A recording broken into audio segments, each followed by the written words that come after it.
Evening, everyone. I hope you all are doing well. Today is the fifth session of our online internship program, jointly organized by the Youth Diplomacy Forum and Ex-Chinese Association. So today we will be discussing about Pak-China bilateral ties, CPEC, China-Pakistan Economic Corridor, SEZs, Special Economic Zones, industrial cooperation, as well as trade and investment. And we have two speakers today, Zamir Ahmed Awan Saab and Irfan Shehzad Tekalvi Saab. So Zamir Ahmed Awan is a professor at National University of Sciences and Technology.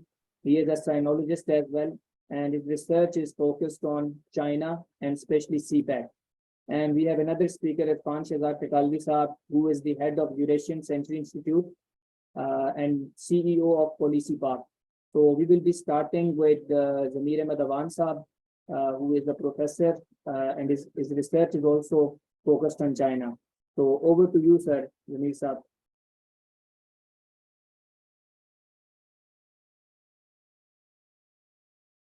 Let's start without further delay. China-Pakistan bilateral relation. This is the topic, and there are also CPEC, SEZs, industrialization.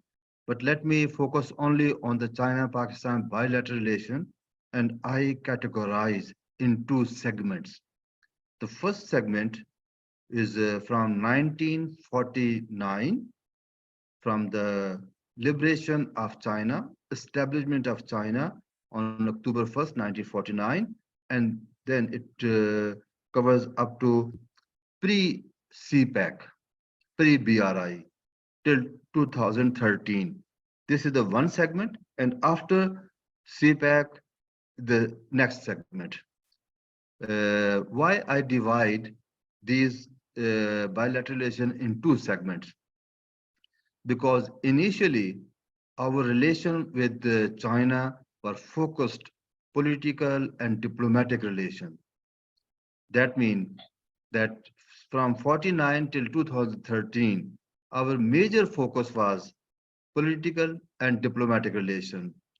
Of course, there was a trade between China and Pakistan since 49. There was investment, there was something ongoing, projects and everything. But the focus was on political and diplomatic relation. That was that we enjoyed complete harmony on political and diplomatic issues. Whenever there is a voting on certain issues in the United Nations, always Pakistan and China voted in the harmony. Always they have discussed before voting and have identical views on certain aspect of international issues. We were supporting each other on all platforms. Initially, from 1949 till 1970s, China was having no relation, or very few countries have the diplomatic relation with the Western world, including America and European countries. During that era, Pakistan was representing the Chinese interest in Europe and America. Pakistan was looking after Chinese interest. Pakistan was the communication channel for China to the Western countries and America, especially with those Western countries who do not have the diplomatic relation with People's Republic of China. You know that when the China liberated, before the liberation, it was the Republic of China who was recognized as a China in the Western world. And they were occupying the seat of United Nations, and they were the permanent member of the Security Council, having the veto power. So most of the countries in the Western world, they were not recognizing the People's Republic of China in the early 2 decades of the liberation. And they kept their relation with Taiwan or Republic of China. And in that time, China was having difficulties and facing problems when communicating with the Western world, because China was not the member of Security Council or United Nations membership or veto power. It was Taiwan. During that era, Pakistan has extended its diplomatic services, diplomatic missions to project and to protect the Chinese interest. That was very, very important era. In 1970s, America and China established the diplomatic relation. That was the hard work of Pakistan's diplomacy. Pakistan bridge between China and America. Pakistani Foreign Office spent its time, energies, and struggled and effort were used to restore to establish the diplomatic relation of China and America. The Chinese value it, they remember it, and they always thankful to Pakistan. Uh, and still, the Chinese believe the Pakistan has played its very positive role in bringing America and China together in the diplomatic role in 1970s. The first ever visit was kept secret, and it was through Pakistan by American leadership to visit China.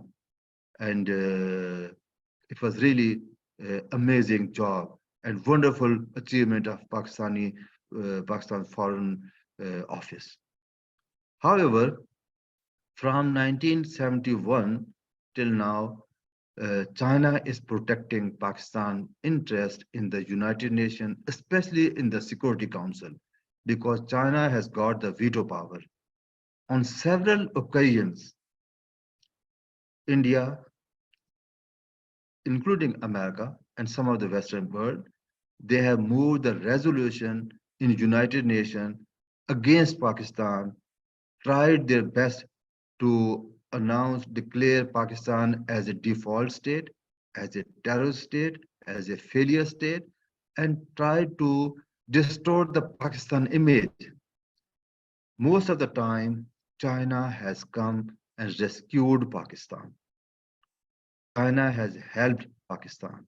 China has threatened to veto such resolution against Pakistan. The first 2 decades, Pakistan was helping China in the United Nations, and then afterward, China was helping Pakistan in the United Nations. This was amazing. So we kept very close uh, ties with China and complete harmony, and on all important issues, either it is the Kashmir issue, it is the Afghanistan issue, or it is the Palestine issue, or the Chinese concern about Taiwan, about South China Sea, Hong Kong, Xinjiang, Pakistan was supporting China. So on the core issues of Pakistan was supporting China, and China was supporting Pakistan, reciprocating. So this was amazing. And in the diplomatic world, in international affairs, many countries are citing China-Pakistan relation as a role model. China have disputes or wars with almost all its neighboring countries. With India, they have war in 1962, in 2017, Docklam deadlock, and recently Ladakh dispute. China, with its other neighbor, Russia, also has a time when there was a close to war in 1960s. With Vietnam, they have the war in 1978. With Burma, they have some disputes. With North Korea, which was closest ally of China, was also faced coldness during 80s, 90s, and year 2000 earlies. So there was a time when the China has almost dispute with all neighbors except Pakistan. So Pakistan is the only country which has never ever any dispute or war or conflict with China. So among all the neighbors of China, Pakistan is the blessed country who has enjoyed the all-time, all-weather good relation with China. Uh, although China has invested in Pakistan since beginning, 1960s, Karakoram Highway was started. And then in 70s, I think, HMC, Texla, and many other projects was funded and initiated by China. Even that Gwadar port in 2000, early 2000 was started by China. And many other uh, mega projects of oil refinery, power station, and defense oriented. So China was helping Pakistan and having a lot of interaction. But that era before 2013, the focus was the political and the diplomatic relation. The focus was never ever the economic and commercial and trade. But in 2013, after signing the CPEC, when the China has launched Belt and Road Initiative, our relation were focused on the commercial activities. More Chinese companies were coming to Pakistan. More Chinese investor has invested in Pakistan. More individual has visited Pakistan. At peak time, there was around 30,000 Chinese in Pakistan. Uh, when there was a more commercial interaction, it is naturally to have a different dimension. In diplomatic and political relationship, what was happening, the Chinese leadership visit Pakistan. Pakistan always offered them the warm welcome, received them on the airport, offered them the flowers, take them to the best hotel, provide them the excellent food, having excellent talk, and all was successful. Similarly, Pakistani leadership was going to China and they were received by highest protocol of Chinese standards, provided them the excellent accommodation, excellent food, excellent sightseeing, and good talks, and all were successful.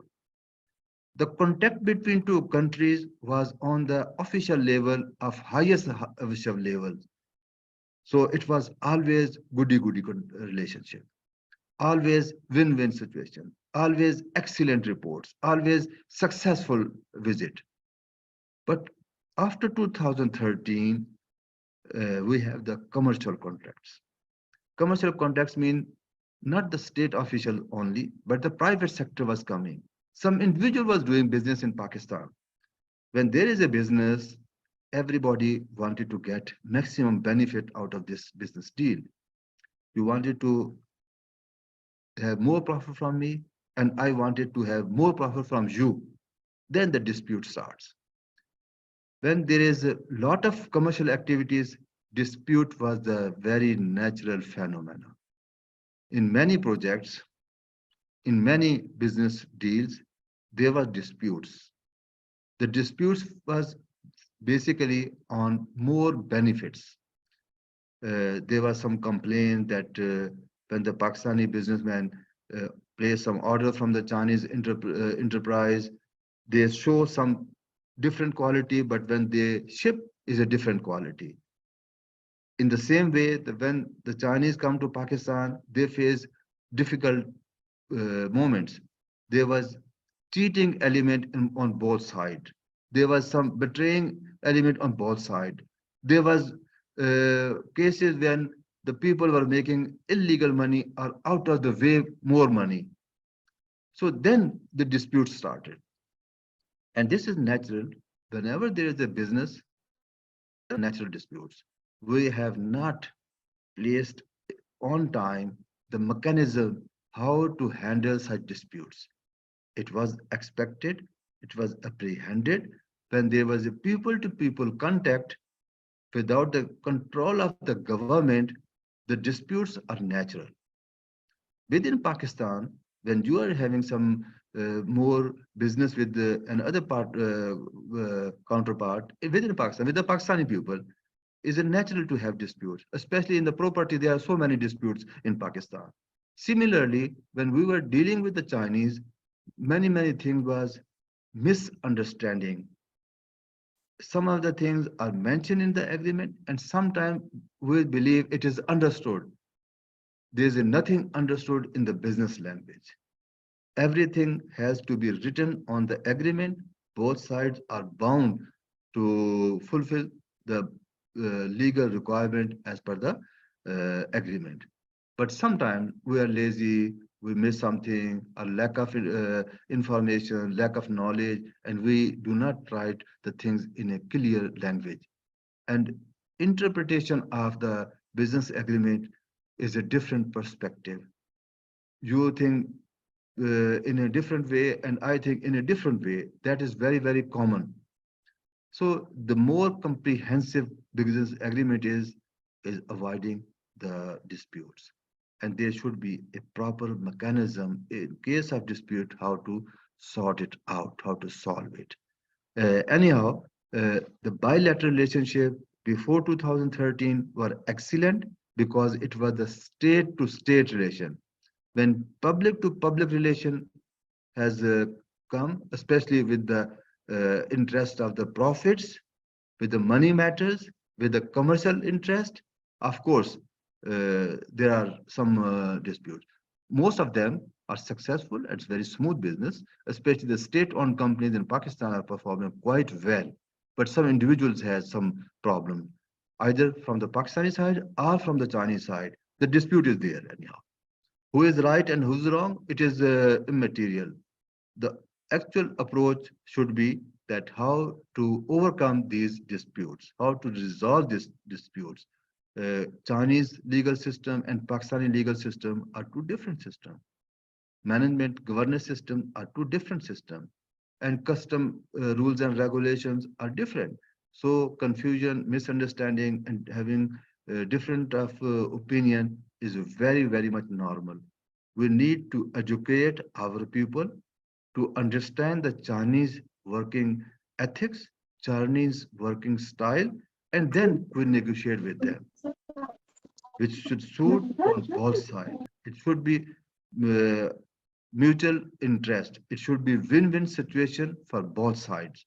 We need to educate our people, especially the business community of Pakistan need to understand it much better. I believe most of us here are scholars and having somehow a little bit knowledge about China. We have more responsibility to educate our entrepreneur, our business community, how to deal with China. Whether it is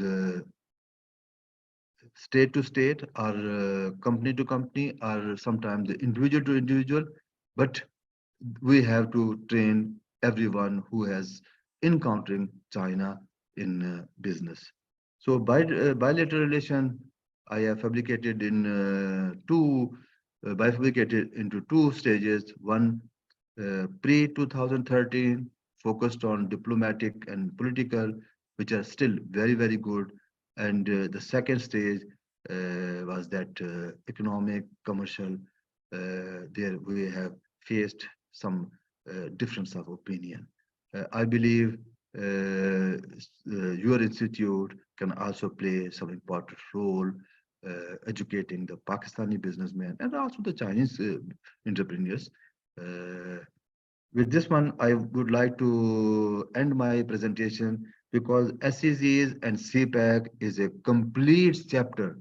If I start to speak on CPEC and the SEZs and industrialization, it will be again 1 hour more.